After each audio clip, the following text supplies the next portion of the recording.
Hello, and welcome to the Momentum Ministry Partners podcast. This podcast is designed to provide that momentum in our God-given roles of leadership as we partner together to equip today's Christian leaders for tomorrow's opportunities. Thank you so much, and we hope you enjoy this episode.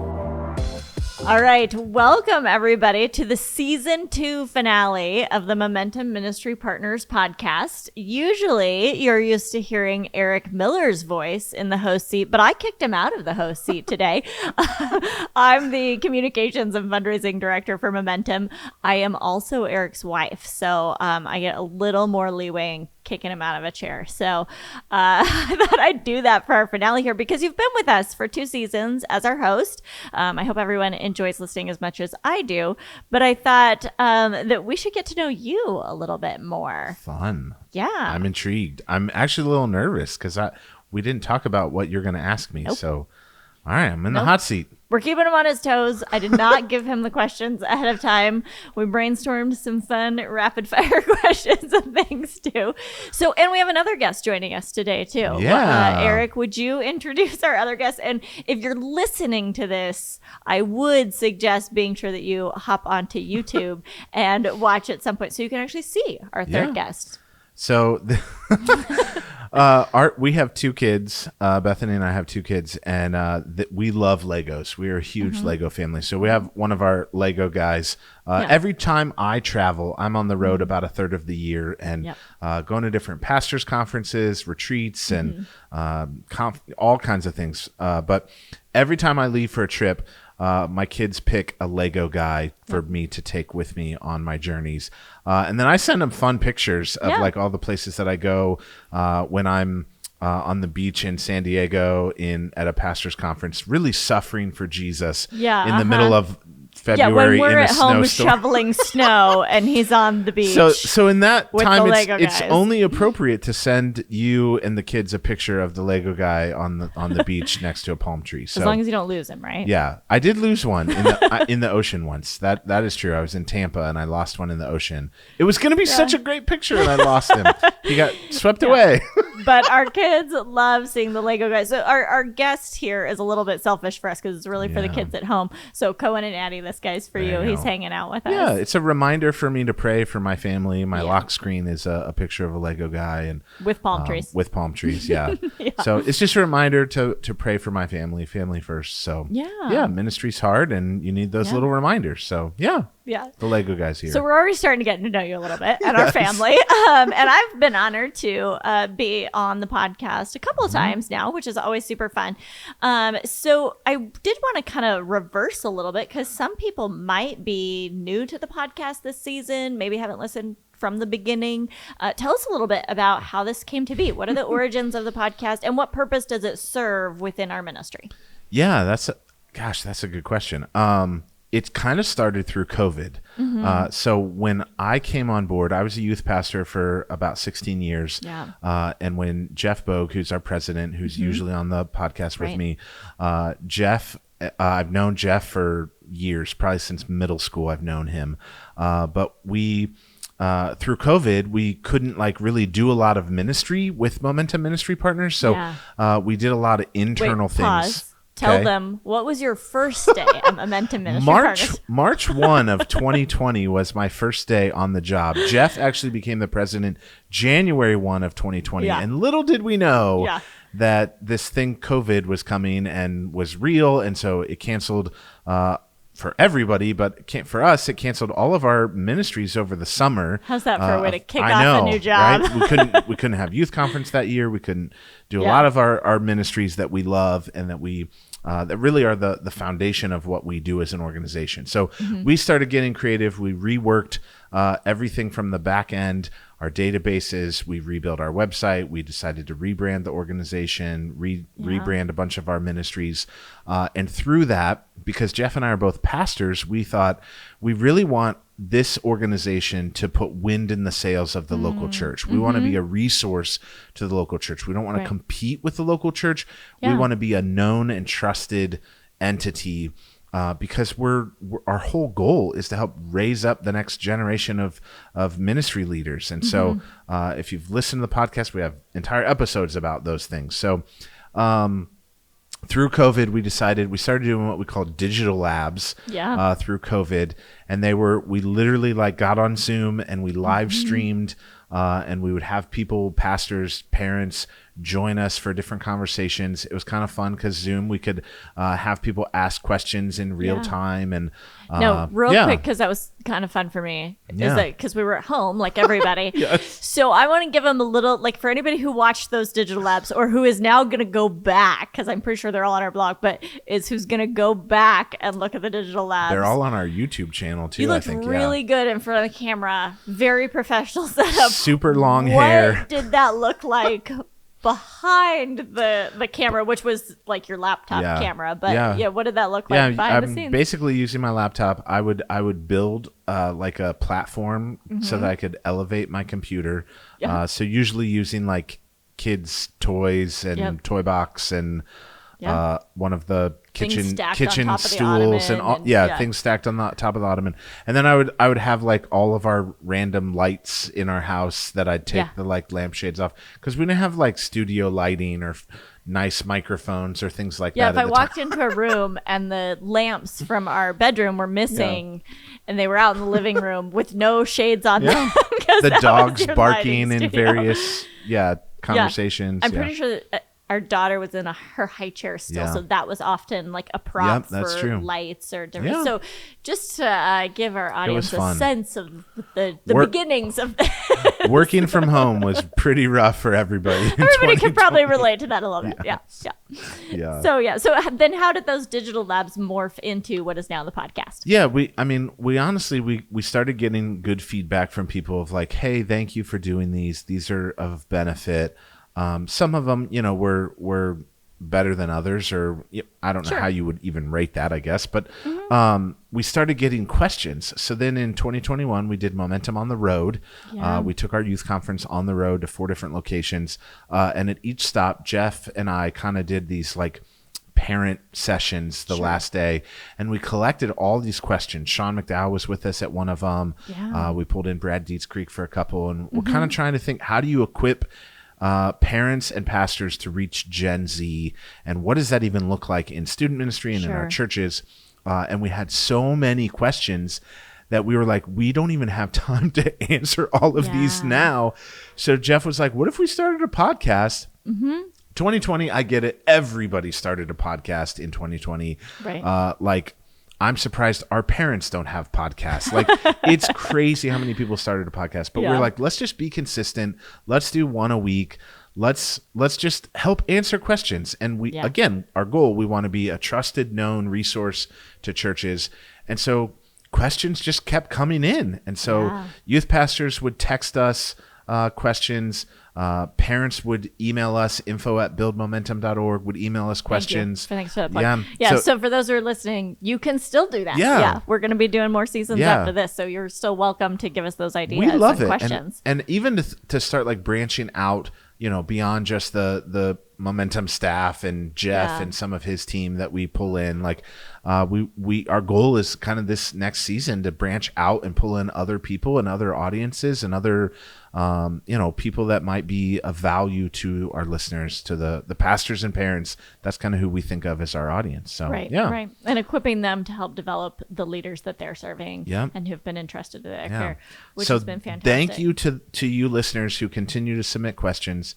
Thank you to the listeners who rate and review and share this podcast and subscribe. I know that it's funny because you always hear like podcasters say that, but I've never like been on this side of it where you actually get to look at the back end data. It is so true. Like when you rate, review, and subscribe, it like pushes the analytics. It's better for other people to find out about it. Like that really is a big deal. So if you haven't yet done that, please, would you do that? Yeah. And we're not just saying that because we want to be awesome or look awesome. I mean, I feel like since this is your podcast most of the time, I feel like I could say that even a little more easily, is that do that if this has been a good resource for you. If this is helpful to you, then please do consider going on and rating it, reviewing it, because then it does reach other people who are like you, trying to reach the next generation, trying to shepherd them either as a parent, as a pastor, as a youth leader of some kind.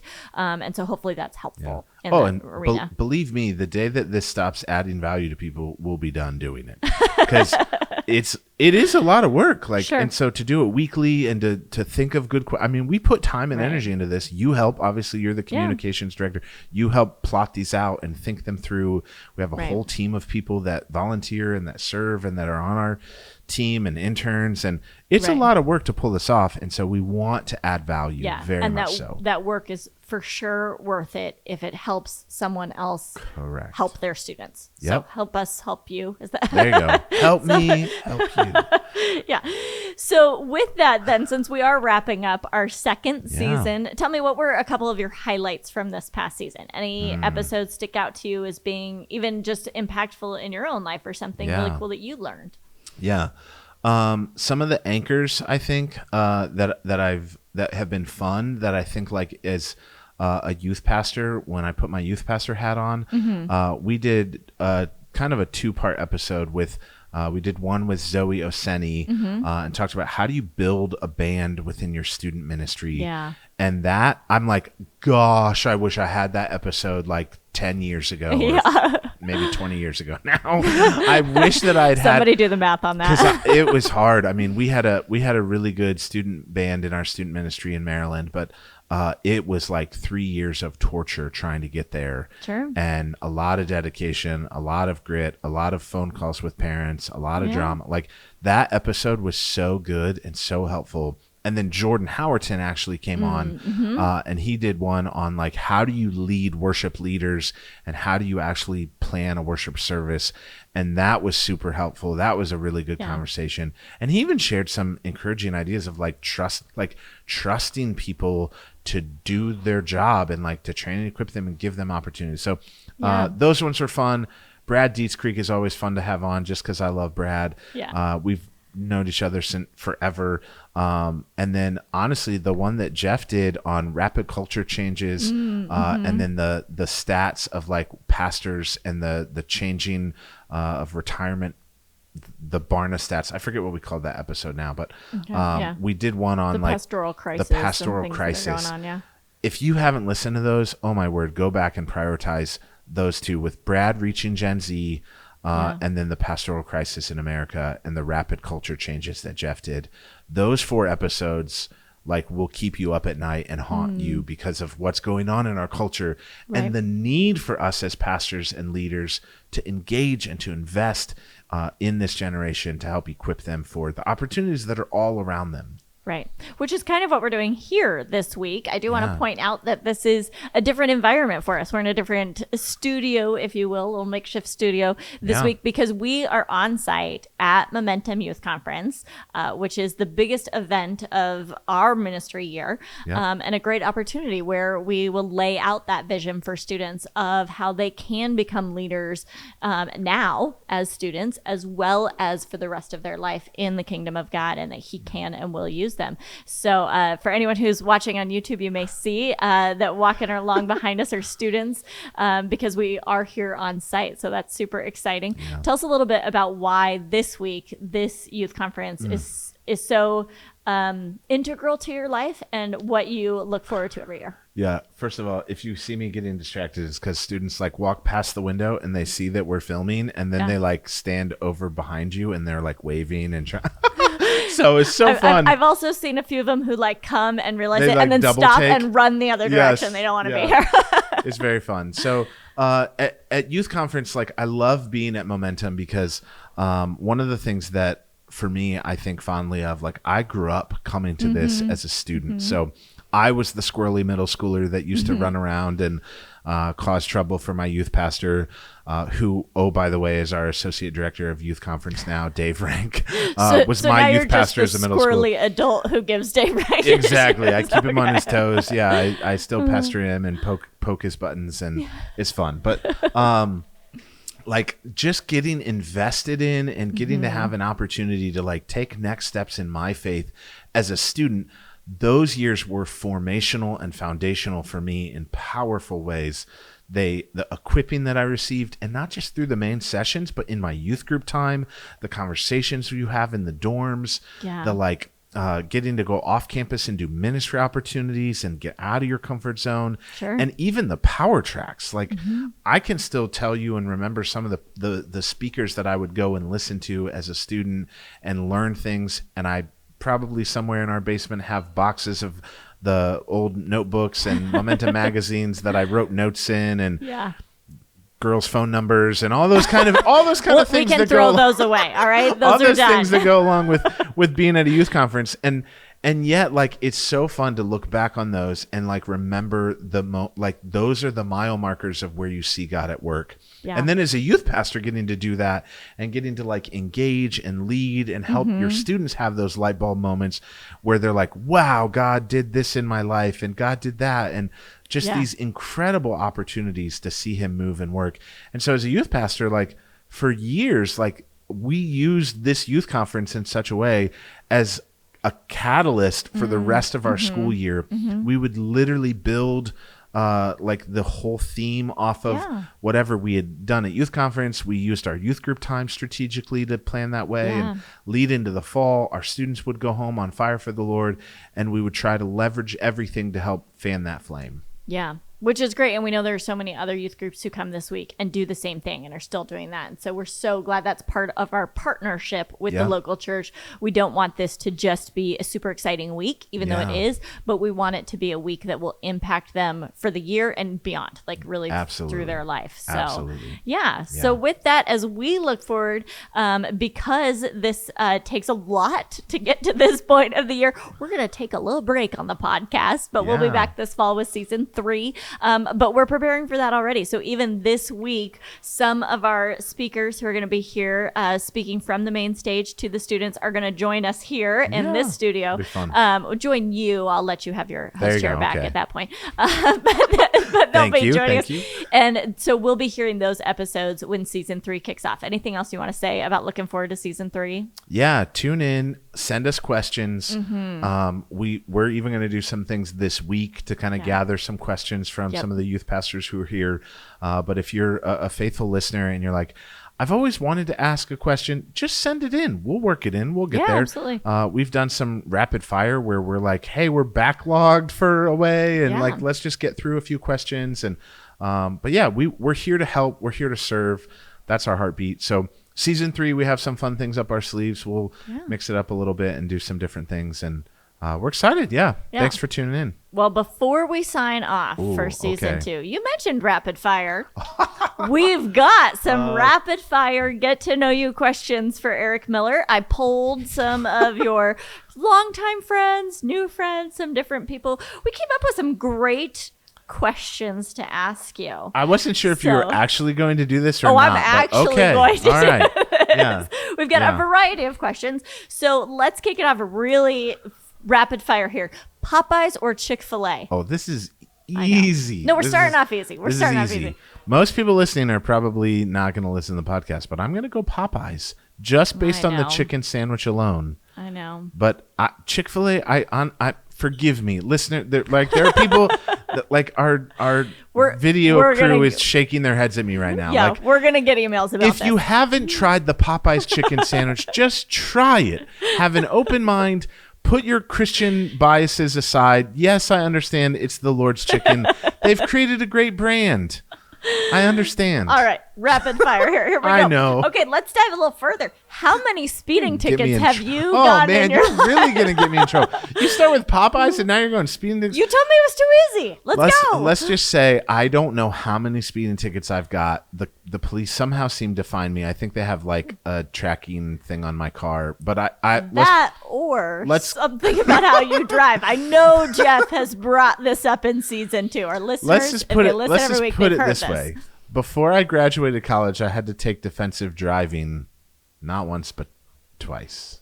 And probably should have done it a third time. So listeners, please pray for me because I ride with him regularly in our family car. So on that note, here's another one for you. What's our anniversary? April 27th. Well done, sir. Whew. See, he can do it. Woo. Okay. 2023. No. Well, that'd be our anniversary. Oh, 2013. 2013. So how many years have we been married? 10 years. 10 years. Man, okay. And we did do an episode earlier this year about a few of the things we've learned in marriage. So you can go back and listen to that one if you want to hear what we've learned. Proud. And again, we've said we are no experts at all. We're still learning, but at least he knows our anniversary. So we got that down. So that's how many years we've been married, but how many years have you been coming to Momentum Youth Conference? Oh man, I was just trying to think of this the other day.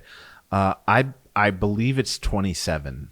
27. I don't think I need to go back and do the math one more time, but I'm pretty sure it's 27. I've been coming since I was in middle school. We're gonna let them do the math. I actually only missed. I know. I actually only missed 1 year. Yep. I wouldn't let you come. Yeah, because our son was born on the 4th of July, and so youth conference was like 10 days later. So I try not to say no to many ministry things, but that one I was You did let me go to the Cubs game at the World Series that year, so that definitely made up for missing Momentum Youth. That was maybe Eric's best year of his life. He became a dad, and the Cubs were in the World Series. Go Cubs, go! And our children know the song.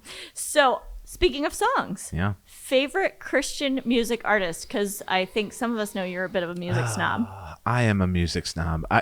Contemporary Christian music is sometimes a struggle for me. We're gonna get so many emails. I'm gonna. I know people are like, we're never listening to this podcast again, and maybe there's people who are listening and like, I knew I liked this guy. Couple. I'm gonna go Andy Mineo. I just love Andy Mineo. He's been to Momentum Youth Conference. He did a concert. We've had Andy Mineo, Lecrae, Tripoli, all those guys. Yeah. Speaking of, I wasn't even going to do this. I'm going to interrupt rapid fire really fast. Tell them about how you ended up on Lecrae's story this year, on his Instagram story. So I've taught my kids well. They like Christian rap music. They do. And they love like listening. Legos and Christian rap. They love Lecrae. And the Cubs. So my son will often come into the room and he'll go, Alexa, play Lecrae. And there was one day where the song Good Lord came on Alexa, and my son, he heard the beat, he heard the horns, he heard It's a great song. It's catchy. And he went wild. Yeah. So I told him, I said, buddy, do that again. I was sitting in the chair in our living room. I was like, buddy, do that again. And he, because I was like, I want to take a video of you dancing and I'm going to send it to your mom. He came in the room and he went absolutely nuts. Yep. He started dancing on their train table, the coffee table. He's literally dancing on the table and I'm dying laughing. Well, then my daughter comes in the room and Addie she has her stuffed animal. She threw it down and starts dancing as well. So I posted it. I tagged Andy Mineo and Lecrae, and Andy Mineo liked it. He was one of the first people that loved the post. Yeah. And then Lecrae shared it on his story. Which I thought was hilarious. But I had multiple youth pastors sending me Lecrae's story, and they're like, "Aren't these your kids? Isn't this your living room? What is happening?" It was very fun. So Andy and Lecrae, if you're listening, thank you. Yeah. So we're gonna dive right back into rapid fire, because I'm gonna say that was an amazing highlight. It was fun. Tell us about your cringiest moment from your years as a youth pastor. Oh man, there's a lot. I'm sure. Oh man. Pick one. Cringiest moment as a youth pastor. Okay, so I'll go one. My students would often try to prank me at youth conference, at retreats, at anything. They would try and pull one over on me. Well, and I liked staying ahead of them, which I usually could do, and I was very hard to prank. Well, if you ever want to try to prank Eric, you should just know you will pay for it in some way at some time. So they finally got me. They figured out how to break into my dorm room at Momentum Youth Conference. They actually stole all of my boxers and they replaced them with triple XL women's underwear that they had found at Walmart, and they were so proud of themselves. But they were all my praise team students, and so I had all of their instruments locked in the van because they were getting to lead worship on stage at Momentum Youth Conference that year. So I like any good youth pastor, I offered a fair trade, and I said, I need my underwear back, and you get your instruments and can play on main stage. So that was our deal. Essential for both of you. It was pretty rough. Both of you needed the essentials. It was a rough afternoon for a little bit there. Let's move on quickly from that. One more youth conference question maybe two. First one, how many coffee accessories or coffee related items did you bring to youth conference this year? A lot.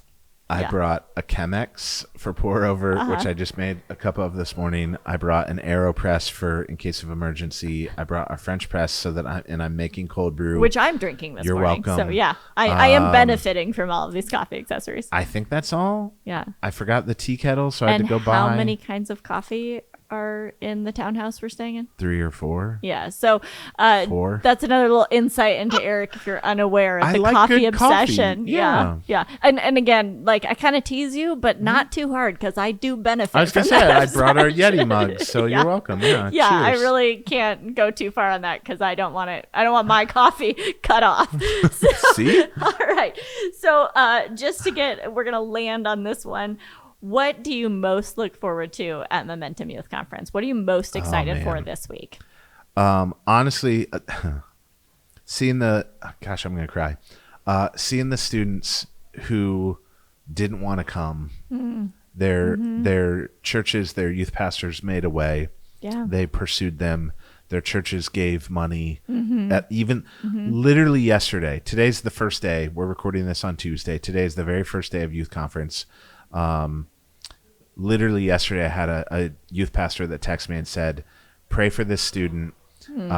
He literally signed up yesterday. Yeah. And they had been trying to get him to come, but seeing those students pray to receive Jesus, seeing those students have an understanding that God loves them, seeing them take next steps in their relationship with God, it's unbelievable. I can tell you story after story after story, year after year after year of seeing that happen with my own students. Right. Some of them I've gotten to officiate their weddings. Yeah. Some of them are still leading youth ministry. Some of them are now pastors. Yeah. Like seeing that happen is powerful. Yeah. It's amazing. That's awesome. And I even want to just give some applause to that youth pastor and many others, yourself included at one point in time. And then also even our youth conference staff, like our registrar. There's a lot of logistics that go into a kid who signs up the day before. Yep. But man, is it worth it if we see that kind of life change. When we give them that opportunity, it is worth every challenge that we have to overcome to get them in a dorm room and, meal tickets and all the things.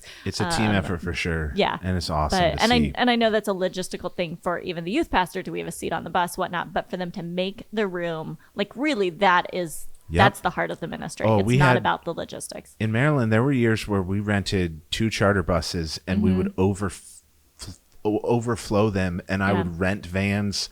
There was, I remember the one year we were at Wheaton, I rented 2 extra vans, and then I still drove our minivan and drove out to, because I just wanted to take as many students as humanly possible to get there. Yeah. One final story on that one. I see the wheels turning. I know where this is going. Driving out with a van full of students, and there was one who I was discipling, and she and I are still close. We still talk to each other. And I was to officiate their wedding. Yeah. And I was at work. I wasn't going to youth conference that year, and I was at work working away, and I get a text from her that says, "Do you think your husband's funny?" I was in full youth pastor mode. I'm telling jokes and having a blast. I did start dying laughing. I could, at this point in the drive, I can only imagine the cheesy jokes that are. You had dad jokes before you were a dad. Man. Yeah. So I think if I always say you can take the youth pastor out of student ministry, but you can't take the student ministry out of the youth pastor. So I can still be that way and tell cheesy jokes. And that's true. I'm sure we'll hear a few from the stage this week. I hope that those of you who are listening at home enjoyed this episode, getting to know Eric a little bit more. I'm so excited to bring you season 3. I really do think there's going to be some amazing things coming up. And I would also encourage you that if you didn't watch the live stream during youth conference week, those will all be on our youth YouTube channel. All of those youth conference sessions. Like we said, this is just the beginning when we're sitting here, but by the time this airs, those either will be up or will be soon. So be sure you keep checking into our YouTube channel. You can check those out. You'll be able to see what's going on and see some of that life change. So we appreciate you for listening. Again, if this podcast has been of value to you, we really hope you'll go on and rate and review.